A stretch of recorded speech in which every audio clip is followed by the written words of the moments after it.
Today I'm going to quickly compare the experience of adding a blog and editing a web page between Webflow and WordPress. Keep in mind that as these steps will be the same for any Webflow site, they may differ a bit among WordPress sites because of the variability in page builders and plugins, custom code, things like that. So we're going to go ahead and we're going to work with two different sites. We have this site in WordPress, and we have this site in Webflow. And we're going to go ahead and get started first by adding a blog to each. We're going to start by adding a blog post to a WordPress site. So this is our WordPress site example. We've already logged into the back end of our WordPress site. And to add a new blog post, we're going to come over here to the left and we're going to select Posts, Add New. Now this brings us to the area where we can put our new blog post. You can of course just start typing in here the title and the content. But I have a blog post right here that I've already written that I'm going to copy and paste into WordPress. You can do it either way. So I'm going to come into here and I'm going to copy and paste into the content area. I'm also going to enter a title, and this blog is about LinkedIn advertising tips. Okay, so I want this paragraph to be regular paragraph text, so that looks good. You can see here that it's on the paragraph selector. So I'm going to go over here and I'm going to grab this next title, experience, and I want this to be larger than paragraph text. So I'm going to select it and I'm going to come up here and I'm going to choose the heading 1 or H2 tag. Press enter. I want this next one to be a heading 3 tag. So I'm again going to select it, come here, heading 3. And this next section, I just want to be a regular paragraph. So I'm going to come in here, paste that, and as you see, it already is a regular paragraph. So that's our formatting in WordPress. Now say I want to add an image. I'm going to come here, come right above here, and I want to place the image right there. All I have to do is add media. I'm going to upload a new file. And actually, I'm going to come over here and grab it from here. Now here's where in WordPress you can take advantage of SEO. We can put a title, LinkedIn targeting.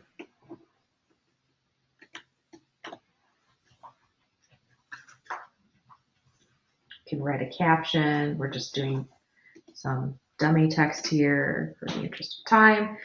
You can add all of that into your image information here. So we're going to go ahead and insert into our post, and it places our image. You can also over here choose different categories that you have set up in your site and add tags so that people can sort by things. You know, this might be like advertising or something of that nature. Now, say we're done at this point. You know, we've put all of our content in here. I'm going to go ahead and preview this and you can see it on the site. Here we have our main paragraph, our heading. You can see the title of the image is right under it, and the rest of our content. Okay, now we're going to look at adding a blog post in a Webflow website. And a really great benefit of Webflow is there are two ways to go about doing this. One is very close to the traditional way that a lot of people are used to adding blog posts in WordPress, which is going into the back end and adding through the CMS.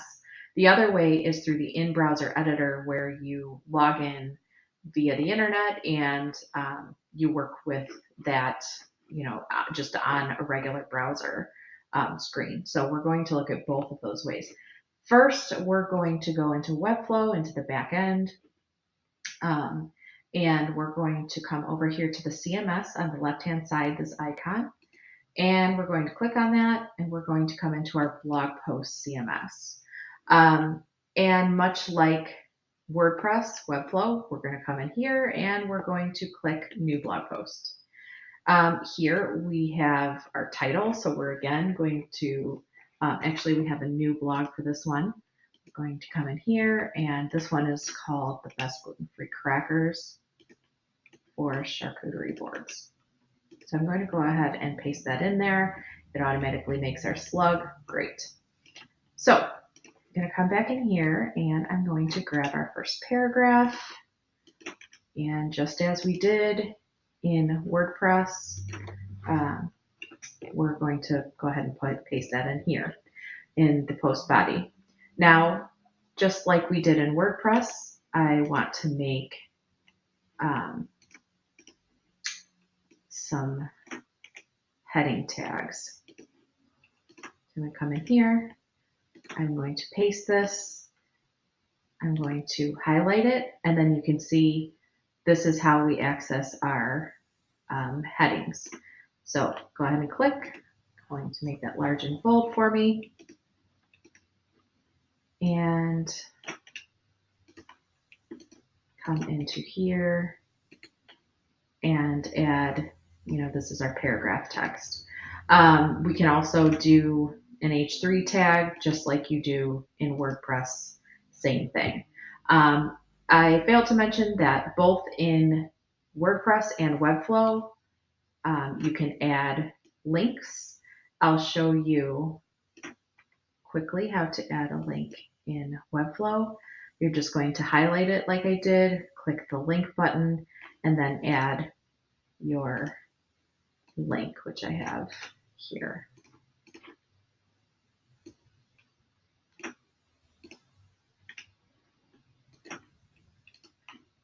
Very simple. Now, if we want to add an image, we're going to come in here. We click wherever we want to add the image. We click the plus sign, and we come and find our image. I'm just going to place it in here for us.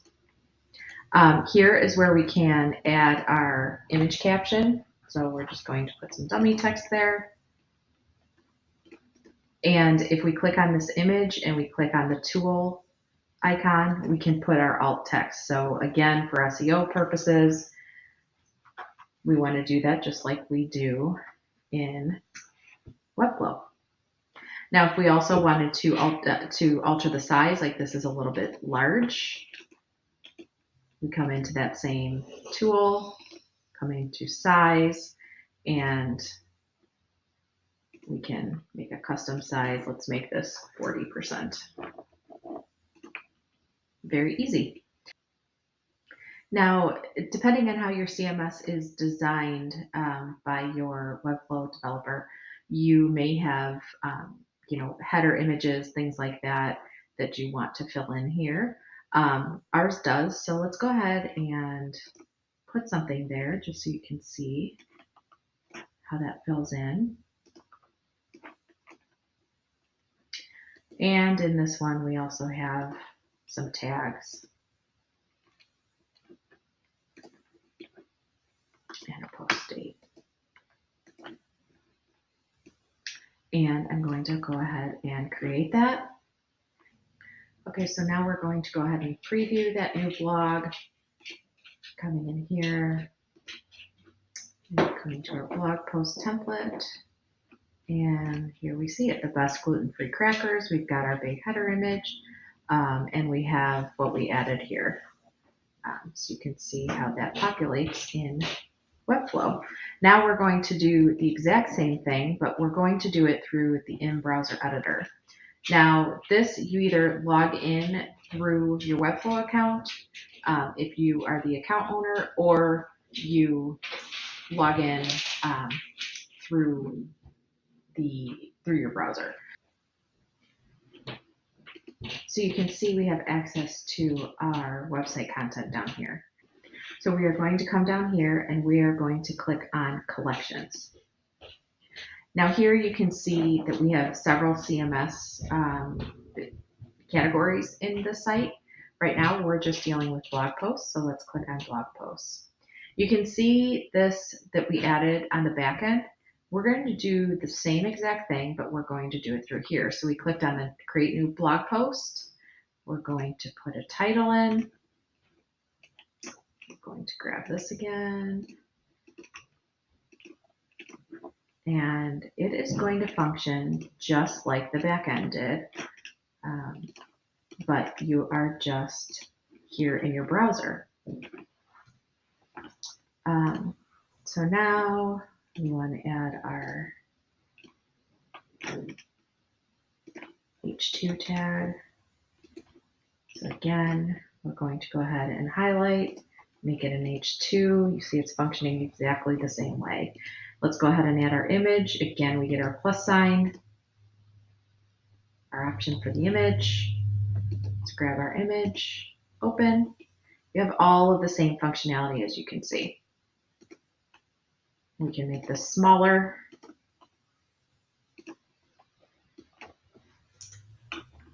And everything else that we did in the other backend.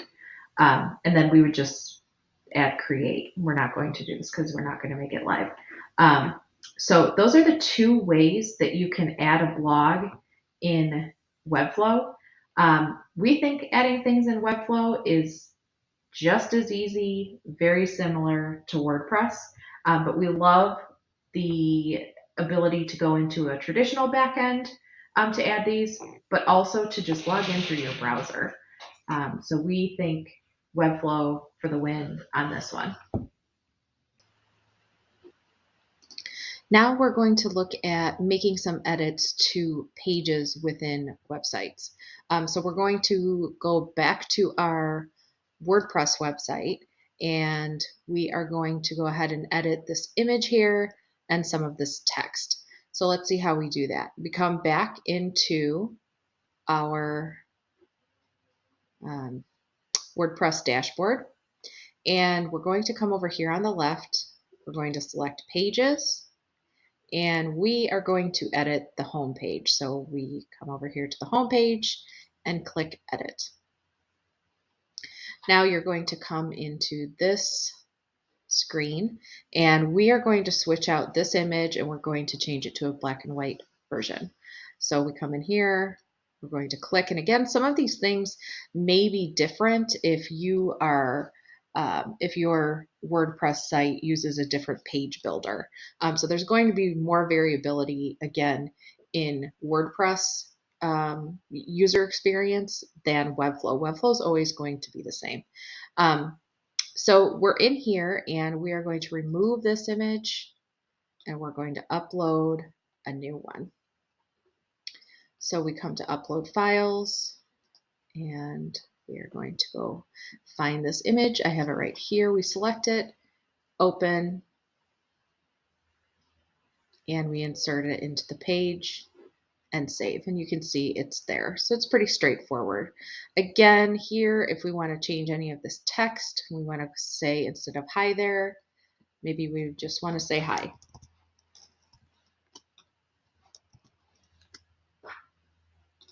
Save it, and you can see that that is updated.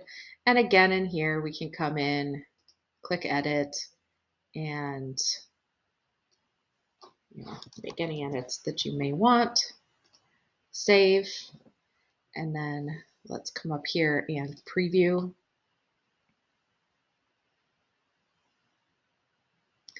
And we'll scroll down and you can see that those edits that we made are now available. So let's take a look at how we do this in Webflow. So now we're back on our Webflow website in the in-browser editor, which we know is that we're logged in here because we have access to these things down here. So we want to go ahead and make the same types of changes to a page that we just made in WordPress. So what we're going to do is we're going to navigate to the About page, and all I did there is at the bottom I clicked Pages. So here we are in here, and I'm going to click on About because that's what we want to edit. Editing text and images is as simple as rolling over that text or image, clicking the Edit button, and writing it in here. So maybe we want to just take this sentence out, so we could just take it right out, click on this image icon over here, and I'm going to navigate to the image we want to change out. So right now we have this image of a person holding a board, and say we want to change it to this image, and I'm just going to open it, and it'll switch out. It's that simple. All you have to do is when you're ready to make these changes live, you hit publish. Now, one more thing to note that is nice about Webflow that is really easy to use is if you want to have pages, for example, landing pages for digital advertising or things like that, you can build the site to have pages that are essentially CMS pages that work like the blog pages. What's nice about that is it gives you the ability to build whatever landing pages you need within a framework, which is really just like WordPress. Pretty much anything can be built in here, which is a beauty of Webflow. You aren't tied to templates at all. All of this is custom built to be exactly as we wanted it to be. So for example, for this site, what was appropriate was to have team members, to add to blogs that you saw in some of our blog examples, like can show you here, so you can see the different contributors on the blog, but also on the blog page, which we're on right now, this is an example of a CMS page that you could make many versions of landing pages or whatever using this tool. So instead of a blog, you could build this to be a landing page where you have, you know, your area for a title, your area for text, your area for images, information. You can pull in other areas of the website to populate automatically with the CMS. So really this, if you were trying to build landing pages, for example, you can build these to be a template, and then all you have to do to add those pages and make them live or make them not show anymore is to go into your CMS, which is what we went through before, that's very similar to WordPress, and you can come in here and say save something as a draft, so then it would no longer be public. So if like a campaign was done, you could come in here and save it as a draft, and that landing page would be taken down, for example. So there's really unlimited ways to develop and design in Webflow, which is one of the benefits. So we just wanted to call attention to that as well. This is a different website I've pulled up to show some scheduling software that has been embedded in the site. So it appears to be, you know, part of the site, just like some plugins do in WordPress, but this is actually much more seamless because there's far less code and you don't have to be updating plugins. If anything updates on the software that's on the software site, this is simply embedded into the site, so it's just pulling that onto here. So it looks a little bit funny because I'm in the designer right now, But what I want to show you is if we open this, you can see that there's an embed code that we're pulling from Acuity scheduling for this instance. And you don't see it in the developer, but I will show it to you live. And on this page, if I go ahead and I scroll down, this is the code that you just saw. That is the embed code. So for this client, she does in-home hair color, and this is her Acuity software, and we went in and we updated some of the CMS in her Acuity software so that it went beautifully with her site. And you can book, your appointments right here on her website, and it is seamless. So we have to know what software you're wanting to use for those types of things to make sure that we can get the embed codes, but pretty much any software of that type worth its salt is going to have embed codes to be able to do this.